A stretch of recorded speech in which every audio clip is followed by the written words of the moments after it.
जय हिंद साथियों। कार्यालय कलेक्टर नीमच के द्वारा 2 वैकेंसियों पर सह डेटा एंट्री ऑपरेटर नाम के पद की डायरेक्ट वैकेंसी निकाली गई है, जिस पर बिना किसी एग्जाम के सिलेक्शन होना है। मेरे साथियों, अभी तक मैं आपको बहुत सारी वैकेंसीज के बारे में बता चुका हूँ ऐसी, लेकिन उनमें ज्यादातर जो वैकेंसी थी वो निशक्त जन यानी दिव्यांग जनों के लिए थी। लेकिन मैं आपको ये बात बता दूं, ये जो वैकेंसी है वो दिव्यांग जनों के लिए नहीं है, ये वैकेंसी आप लोगों के लिए है। यार, मैं आपसे बोलता था कि आप भले ये वैकेंसी दिव्यांग जनों के लिए है, बट आप ये वीडियो देखिए जिससे कि आपको अंदाजा लग जाएगा, क्योंकि ऐसी ही वैकेंसी आप लोगों के लिए भी आने वाली है। ये रहा उसका प्रूफ, और ये आ चुकी है नीमच के अंदर। तो ये वीडियो पूरा देखिएगा कि इसमें क्या अलग है दिव्यांग जनों से, क्या सिलेक्शन प्रोसेस होने वाला है, क्या क्वालिफिकेशन क्राइटेरिया है और सिलेक्शन कैसे होगा। ये सारी इंफॉर्मेशन भाई आपको देने वाला है, तो वीडियो पूरा जरूर देखिए। कार्यालय कलेक्टर जिला नीमच मध्य प्रदेश ने 9 तारीख को मेरे साथियों एक विज्ञप्ति निकाली हुई है, और इस विज्ञप्ति में बोला गया है कि एक पद होता है कार्यालय सहायक सह डेटा एंट्री ऑपरेटर, संविदा के आधार पर ये भर्ती होने जा रही है। ठीक है, ये भर्ती या तो मेरे साथियों आप लोग एमपी ऑनलाइन से इसका फॉर्म फिल कर सकते हैं। कहाँ से? एमपी ऑनलाइन से आप यहाँ पर फॉर्म फिल कर सकते हैं जाकर। एमपी ऑनलाइन से कैसे फॉर्म फिल करना है ये वीडियो मैं आपको डाल चुका हूँ यार। हर एक वैकेंसी की वीडियो मैं नहीं डालूंगा कि कैसे फिल करना है, बट इसकी वीडियो मैं डाल चुका हूँ, है ना, कि कैसे फिल करना है। अगर आप तब भी आपको समझ में नहीं आ रहा है तो आप मुझे कमेंट सेक्शन में जरूर एक बार मैसेज करके बताइएगा। मैं पूरा फॉर्म फिल करके आपको बता दूंगा कि यहाँ पर कैसे फॉर्म फिल आपको करना है। ठीक है, और हाँ, फॉर्म फिल करने के बाद में आप लोग मेरे को कॉल लगाते हैं कि सर कैसे पता चलेगा कि सिलेक्शन हुआ या नहीं हुआ, कैसे पता चलेगा कि क्या चल रहा है, हमारा सिलेक्शन हुआ है कि नहीं हुआ है। तो यार, आपको इस वेबसाइट पर neemach.nic.in पर समय समय पर अपडेट दिया जाएगा। एंड आपके कितने मार्क्स हैं, आप वेटिंग लिस्ट में हैं या मेरिट लिस्ट में हैं, ये सारी इंफॉर्मेशन आपको इस वेबसाइट पर मिल जाएगी। यहाँ पर जो पद का नाम है, 2 जगह ये वैकेंसी है। एक है कार्यालय अनुविभागीय अधिकारी राजस्व के अंदर, दूसरा है तहसील है सिंगरौली, उसके अंदर ये वैकेंसी है। और वैकेंसी एक ही है, तो पद का नाम एक ही है, कार्यालय सहायक कार्यालय सहायक। इसकी भी 19,500 रुपए सैलरी है और इसकी भी 19,500 रुपए सैलरी है। हाँ, यहाँ पर ये जो आपका अनुविभागीय अधिकारी राजस्व वाला अधिकारी है, इसके अंदर साथियों अनारक्षित वर्ग यानी ओपन की एक वैकेंसी है। एंड ये जो हमारा सिंगरौली तहसील है उसके अंदर साथियों क्या है, यहाँ पर पिछला वर्ग की वैकेंसी है, जो कि एक वैकेंसी है। पिछला वर्ग की जो है वो अन्य पिछड़ा वर्ग के लिए वैकेंसी है, जो कि एक वैकेंसी है। एंड एमपी ऑनलाइन से इन दोनों के लिए आप फॉर्म फिल कर सकते हैं। कितने तारीख तक? 4, है ना, नवंबर, है ना, आई थिंक, सॉरी सॉरी, अक्टूबर, 4 अक्टूबर तक आप फॉर्म फिल कर सकते हैं। 4 अक्टूबर तक शाम 5 बजे तक आप एमपी ऑनलाइन सी के माध्यम से साथ ये फॉर्म फिल हो सकते हैं और आप फॉर्म फिल कर सकते हैं। ठीक है, यहाँ पर कुछ और इन्फॉर्मेशन, कार्यालय सहायक सह डेटा एंट्री ऑपरेटर के संविदा पदों की भर्ती हेतु कुछ शर्तें हैं यहाँ पर। जैसे लोक सेवकों के प्रदान के गारंटी अधिनियम 2010 के प्रभावी क्रियान्वयन के लिए कार्यालय अनुविभागीय अधिकारी नीमच व तहसील कार्यालय सिंगरौली के अधीन रिक्त कार्यालय सहायक सह डेटा एंट्री ऑपरेटर के संविदा पद के लिए योग्य उम्मीदवारों से आवेदन पत्र आमंत्रित किए जाते हैं। रिक्त पदों का वर्गवार विवरण दिया गया है। शैक्षणिक योग्यता एंड अनर्हता, जो भी यहाँ पर सारी चीजें हैं वो नीचे यहाँ पर दी गई हैं। सबसे पहले यहाँ डिस्कस कर लेते हैं शैक्षणिक, व्यवहारिक एवं तकनीकी योग्यताओं के बारे में। सबसे पहली वाली बात, कार्यालय पत्र एवं कार्यालयीन कार्य हेतु हिंदी अंग्रेजी में टंकण करने की दक्षता होना चाहिए, मतलब आपको टाइपिंग करना आना चाहिए।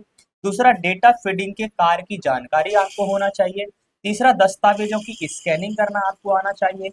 एमएस ऑफिस तथा डेटाबेस सॉफ्टवेयर में कार्य करने का 3 साल का अनुभव होना चाहिए। मतलब अगर आपके पास 3 साल का अनुभव नहीं है तो आप यहाँ फॉर्म फिल नहीं कर पाएंगे। अब बहुत सारे बच्चे मुझे कॉल लगाते हैं कि सर यहाँ पर एक्सपीरियंस कहाँ से बनवाएं। यार, एक्सपीरियंस जहाँ से आप लोग जहाँ काम कर रहे होंगे वहां से जाके आप एक्सपीरियंस बनवा सकते हैं। और अगर वैसा वाला एक्सपीरियंस बनवाना चाहते हैं तो यार किसी भी ऑफिस के अंदर चले जाइएगा, किसी कॉलेज के अंदर चले जाइएगा, वहाँ थोड़ा बहुत दीजिए और एक्सपीरियंस बनवा लीजिएगा। ठीक है जी हाँ, शैक्षणिक योग्यता 10वीं पास होना चाहिए। दूसरी वाली बात, 1 वर्ष का आपके पास कंप्यूटर डिप्लोमा होना चाहिए। अगली वाली बात, न्यूनतम तकनीकी योग्यता में साथियों विज्ञप्ति प्रकाश दिनांक तक सरकार द्वारा मान्यता प्राप्त संस्था द्वारा 20 शब्द प्रति मिनट की गति से कौन सा हिंदी की टाइपिंग, प्रमाण पत्र सीपीसीटी का, मान्यता प्राप्त विभाग द्वारा की ज्ञापन ना सी। हाँ देखो जी, एक्चुअली में यहाँ पर क्या लिखा हुआ है, एक्चुअली में यार ये बहुत इंटरेस्टिंग वैकेंसी है। देखिएगा, न्यूनतम ये जो हमारी है 20 शब्द प्रति मिनट की गति से कंप्यूटर टाइपिंग दक्षता प्रमाण पत्र यानी CPCT score card, Madhya Pradesh शासन सामान्य प्रशासन विभाग भोपाल के ज्ञापन क्रमांक सी, यानी एक लेटर आया था 2014 में, 17 में लेटर आया था कि भैया अगर किसी की सीपीसीटी की स्पीड में 20 शब्द प्रति मिनट होगी तो वो एलिजिबल रहेगा। मध्य प्रदेश शासन सामान्य प्रशासन विभाग का एक पत्र और आया था जिसमें भी यही बताया गया था 2018 में, है ना, कि यहाँ पर सीपीसीटी परीक्षा उत्तीर्ण होना अनिवार्य है तथा उक्त सीपीसीटी परीक्षा स्कोर कार्ड की वैधता अवधि मध्य प्रदेश शासन सामान्य प्रशासन विभाग मंत्रालय भोपाल के परिपत्र क्रमांक एंड 2016 भोपाल दिनांक 2021 के अनुसार होना चाहिए। मतलब कि अगर आपका 7 साल जो सीपीसीटी की वैलिडिटी है वो 7 साल वैलिड आपका होना चाहिए। मतलब ऐसा सीपीसीटी होना चाहिए जो कि वैलिड हो। जिस दिन से आपने सीपीसीटी किया है उस दिन से आपके सीपीसीटी को 7 साल नहीं होने चाहिए। ये एक्चुअली भी लाइन बोल रही है। दूसरी वाली बात मेरे दोस्तों मैं यहाँ पर क्लियर कर देता हूँ आप लोगों के लिए, क्योंकि यहाँ आप लोग फिर मुझे कॉल लगाएंगे, मैसेजेस करेंगे कि भैया यदि आपका सीपीसीटी है और आप हिंदी में क्वालिफाई हैं और आप इंग्लिश में क्वालिफाई नहीं हैं तो भी आपका डिप्लोमा चलेगा इस वैकेंसी के लिए। मैं इस वैकेंसी के लिए बात कर रहा हूँ, क्यों? क्योंकि इन्होंने विज्ञप्ति में स्पष्ट लिख रखा है ओनली हिंदी टाइपिंग। समझ में आ रही है? तो आपकी इंग्लिश टाइपिंग नहीं है तब भी आप फॉर्म फिल करिए, है ना। लेकिन अगर आप हिंदी टाइपिंग में क्वालिफाई हैं और आपके 38 मार्क्स नहीं हैं, आप पेपर में डिस्क्वालीफाई हैं, तो आप यहाँ एलिजिबल नहीं है। मैं खुलकर बोल रहा हूँ, आपको कॉल लगाने की आवश्यकता नहीं है।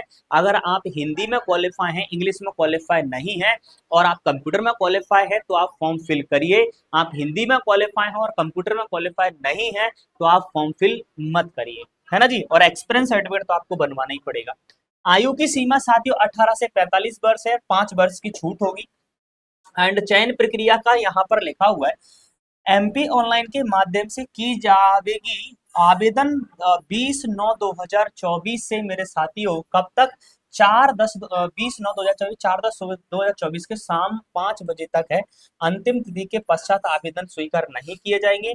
एंड यहाँ पर लिखा है चयन कैसे होने वाला है। मध्य प्रदेश शासन राजस्व विभाग के परिपत्र दिनांक 8 अगस्त 2007 के अनुसार प्राप्त आवेदन पत्रों को उक्त क्रम के अनुसार उनके सीपीसीटी स्कोर कार्ड में प्राप्त अंकों, हिंदी टाइपिंग में प्राप्त कुल अंक, है ना, अंक कंप्यूटर में उक्त शैक्षणिक योग्यता समान पात्रता होने पर उक्त योग्यता प्राप्त अभ्यर्थी को प्राथमिकता दी जाएगी जावेगी के अनुसार विभिन्न वर्गीकार पृथक पृथक मेरिट सूची तैयार कर सार्वजनिक रूप से प्रकाशित कर दावे आपत्ति प्राप्त करेंगे। तत्पश्चात मेरिट सूची अनुसार संविदा नियुक्ति का आदेश जारी किया जाएगा। देखो जी, मैं इस बात का पूरी लिखा देता हूँ, इन्होंने बहुत घुमा प्राकर बात बोली है। साथियों, अगर आपके पास सीपीसीटी डिप्लोमा है और सीपीसीटी डिप्लोमा के मार्क्स के आधार पर यह सिलेक्शन होगा। जिसके मार्क्स ज्यादा होंगे उसका सिलेक्शन हो जाएगा, जिसके मार्क्स कम होंगे उसका सिलेक्शन नहीं होगा। एंड अगर आपके मार्क्स सेम है तो फिर हिंदी की टाइपिंग की स्पीड देखी जाएगी, किसकी टाइपिंग की स्पीड ज्यादा है, ठीक है। एंड संविदा नियुक्ति की शर्तें कुछ यहाँ पर दी हुई है। मानदेय आपका 19,500 होने वाला है। एंड यहाँ पर साथियों ईपीएफ भी कटेगा, यात्रा भत्ता भी मिलेगा, अवकाश मिलेंगे, नॉर्मल कर्मचारी को जो अवकाश मिलते हैं एंड वैसे मिलेंगे। चिकित्सा यानी मेडिकल अवकाश मिलेंगे, 1 से 15 दिन तक का मेडिकल अवकाश मिल सकता है। अन्य बहुत सारी शर्तें यहाँ पर दी हैं। अगर आप ये डिटेल में शर्तें पढ़ना चाहते हैं तो डिस्क्रिप्शन में लिंक अवेलेबल करा दूंगा, आप पढ़ सकते हैं। तो साथियों ये है हमारे नीमच डिस्ट्रिक्ट के अंदर निकली हुई सहायक डेटा एंट्री ऑपरेटर की वैकेंसी, जिसकी इन्फॉर्मेशन है। अगर आप एलिजिबल हैं तो फॉर्म फिल करिए और अगर इन्फॉर्मेशन सही लगा है तो फटाफट से लाइक कर दीजिएगा और यार शेयर भी कर दीजिएगा वीडियो को, ताकि ज्यादा से ज्यादा लोग इसे देख पाए और जिसके पास ये क्वालिफिकेशन हो तो वो ये फॉर्म को फिल कर दे। साथियों चैनल पर नए हो तो फटाफट से सब्सक्राइब भी कर लीजिएगा, क्योंकि मैं ऐसे ही वीडियोस लाता रहता हूँ। मिलता आपका भाई कल इसी समय पर, तब तक के लिए जय हिंद साथियों एंड हरे कृष्ण।